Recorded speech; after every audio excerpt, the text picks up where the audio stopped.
So, welcome to this class on Neuroscience of Human Movement. So, the topic of today's class will be pre-programmed reactions. So, what are these? We will have to see what these are and discuss that. So, this is part 1 and there will be one more part, I suppose. So, in today's class we will be talking about pre-programmed reactions. This pre-programmed reaction, a stretch reflex.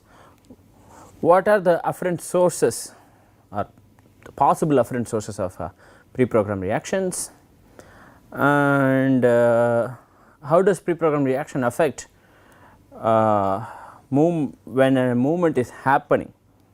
So, in other words, a movement is happening, a perturbation is applied, and how does the pre-programmed reaction react, what is the direction in which it happens. Okay. We will discuss this and in some relative detail. So, to begin with, so we can consider movements as a continuum between two extremes. On the one extreme you have monosynaptic reflexes or just plain reflexes. These are stereotypical or difficult to modify and happen at a relatively low latencies, less than or equal to 30 milliseconds latencies, and are usually not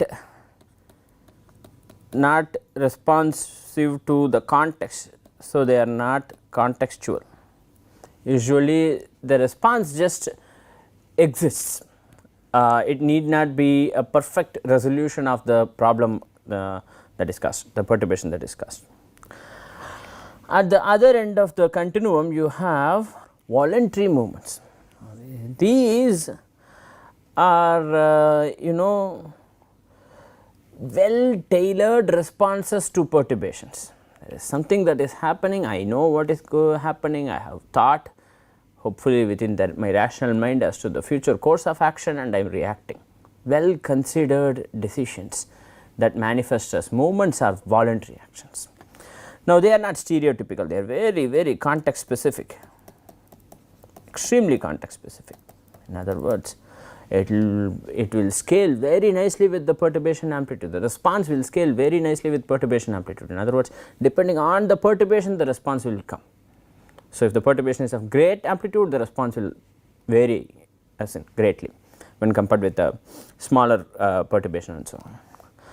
Usually the delays are greater than 100 milliseconds, actually around 200 milliseconds, between 150 to 200 milliseconds, very context specific and they are not stereotypical. And then in the middle you have several things, here you have oligosynaptic, here you have polysynaptic, and then here after this continuum becomes hazy. It is not clear what is in the middle. There are several things in the middle. These are non-reflexes, non-reflex, non-voluntary. It is not clear what that is. Non-reflex, non-voluntary, because unless we define what is reflex and what is voluntary, it is not clear for us to say classify these properly. But there is a hazy space in this continuum. Somewhere here after polysynaptic you have a special class of reactions called pre-programmed reactions. Okay, that is what is. So, what is characteristic of these is that they have latencies between that of reflexes and voluntary movements. So, around 80 milliseconds or between 70 to 100 milliseconds. So, an expectation would then be that okay, if that is the case, they are not going to be as stereotypical as the reflexes, and they are also not going to be as tailored as the voluntary, then it is going to be somewhere in the middle. Also the contextual nature is going to vary and so on and so forth, right. So, we will discuss that in the future slides. So, there are so many names for pre-programmed reactions, they are also called as transcortical reflexes. Although the transcortical nature of these reactions have been challenged, at least now there are hypotheses that say that this pre-programmed reactions involve a cortical loop, which is why they are called as transcortical reflexes. It is not clear what is meant by that. Transcortical means, by definition we would say that these are not reflexes, they must be voluntary is what you would think. Cortical means thinking, ideation, thinking, something is going on, right. Yet we call this as transcortical reflexes. They have relatively long latencies, so they are called as long latency reflexes or long loop reflexes, and they are of course called as pre-programmed reactions, as we are calling. We will call them as pre-programmed reactions for the rest of the class and during the rest of the course in future slides. Another name is they are called as functional stretch reflex. It is an interesting name because it turns out that the response is dependent not just on context but also on instruction. So, there is a functional relevance for this reflex. Because of that reason it is also called as functional stretch reflex. They are called as M2 M3 reactions, or in some books and some papers and some people you call this as M2-3 reactions or triggered reactions, or people like me call this as canned reactions. So, that is like if I am expecting something to happen, I have a canned response. So, for example, somebody is coming to ask me for something, let us say I have a canned response as to what I should tell them. I give them the same response all the time, every time they come I give them the same response. They coming in and asking then only acts as a trigger for my response, but the response itself is not going to vary. So, that is called as a canned response or canned reactions. There are several such names. Okay. We will call this as pre-programmed reactions for the purpose of this class and course. Okay. Suppose there is a perturbation that happens at that time, let us call this as time 0, let us call this as time 0. At around 30-40 milliseconds there is a first response that happens,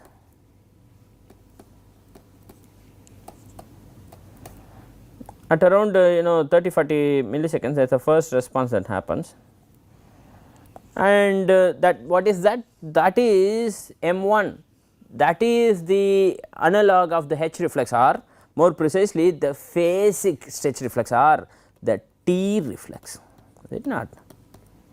That is the monosynaptic response, that is the phasic stretch reflex, okay, that is the T reflex, and the mechanical analog of the H reflex, is it not? Whereas after about 70-80 milliseconds, for example, two reactions happen, one followed by the other, that are corrective in nature. So, these are called as pre-programmed reactions. This is actual data, this is a cartoon, this is real data.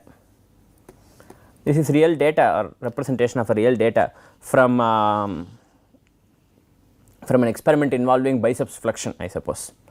So, again note here we have called this as M2 M3, here we have called this as M2-3.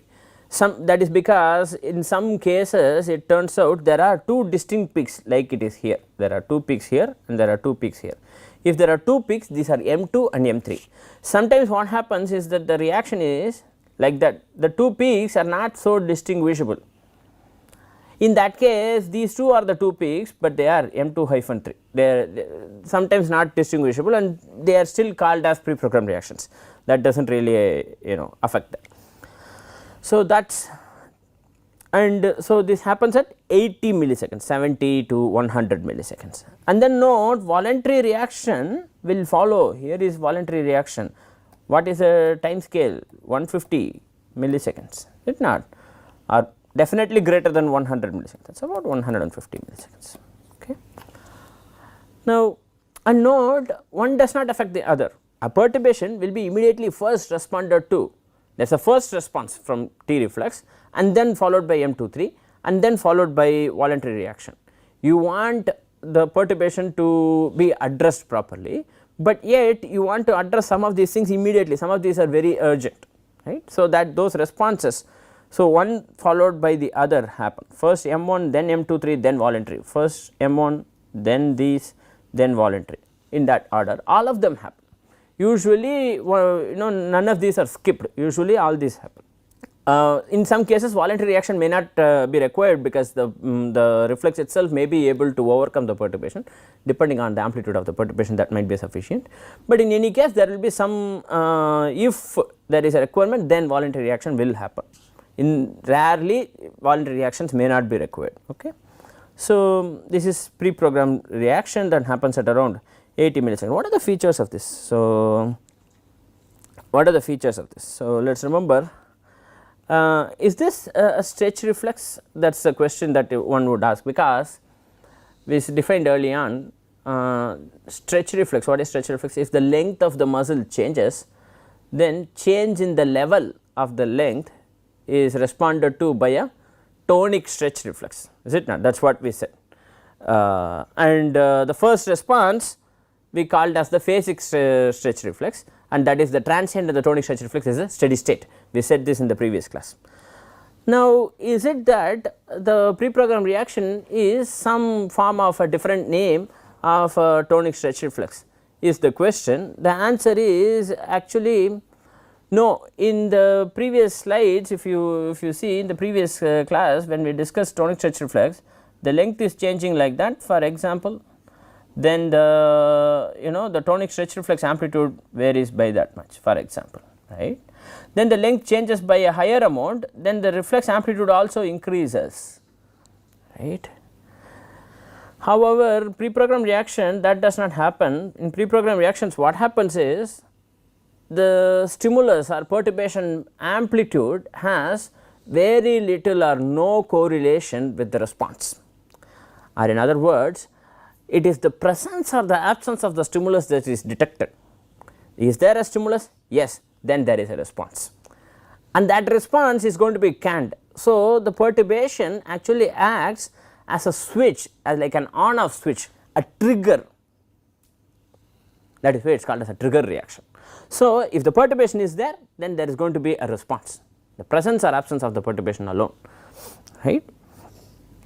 So, not just that, the response happens in the case of a stretched muscle, in the case of a shortened muscle, in the case of a muscle whose length does not change, all kinds of things happen.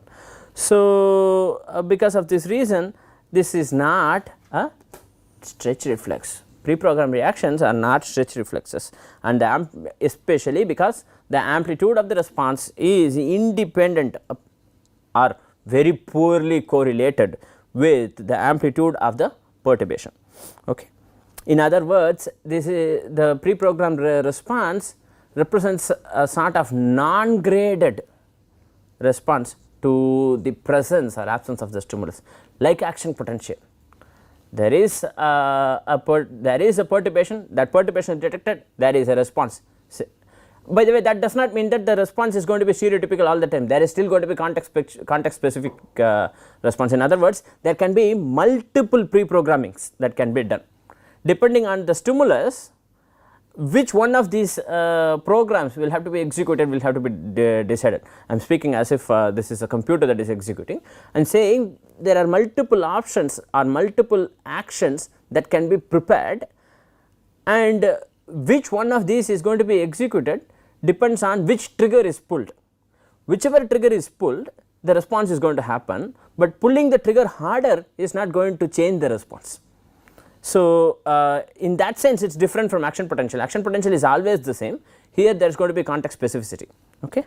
So, in other words, the perturbation only acts as a trigger, very critical, very important distinguishing feature of pre-programmed reactions.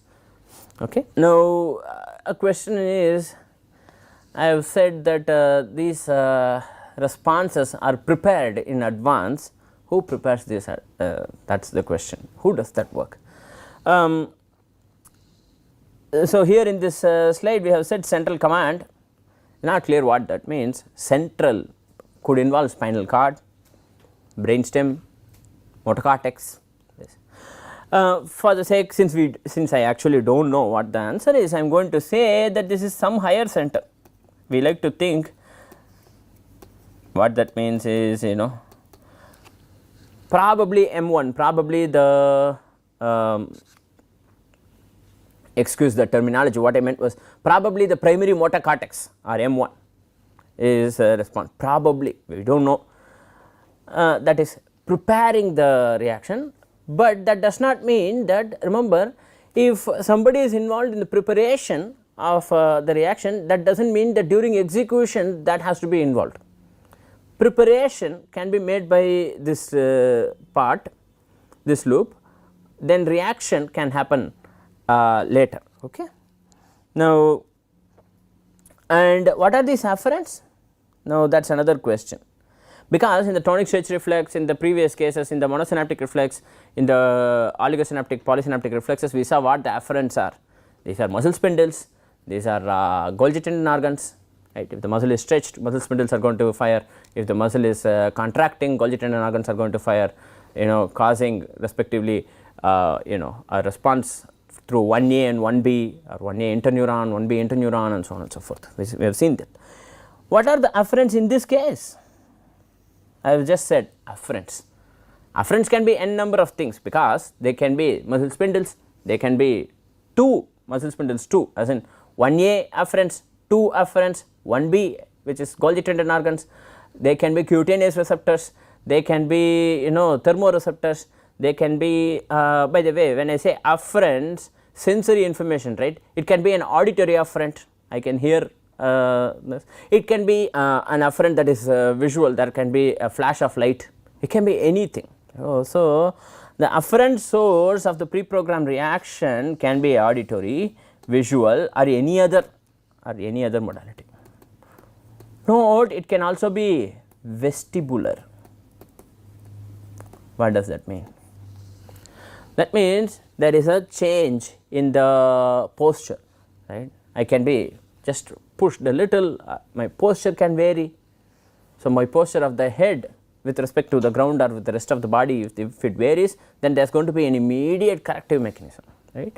So, it can be vestibular, it can be any other modality. It can also involve the 1A afferents to cutaneous receptors, etc. That does not mean that we are excluding them from the source of afferents, but in this case the response can also be triggered by auditory and visual and vestibular and other senses that are not discussed previously. Previously we only discussed the case of 1A, 1B and 2 and so on. Okay.